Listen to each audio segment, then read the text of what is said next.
Hey guys, my name is Elijah, and in this tutorial I want to show you how you can easily edit my list in Netflix.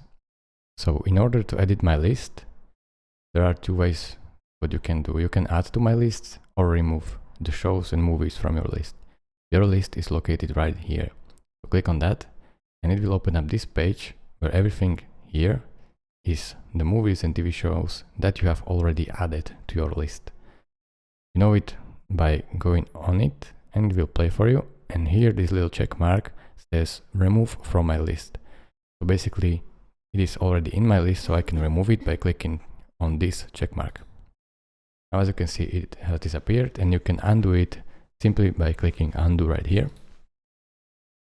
or just go to home and then search for shows that you want to add to your list. So let's say I will add this one.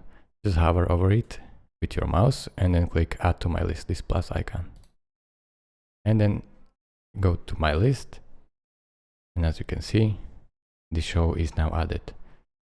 As I showed you already, I can remove it like this. So thank you guys for watching.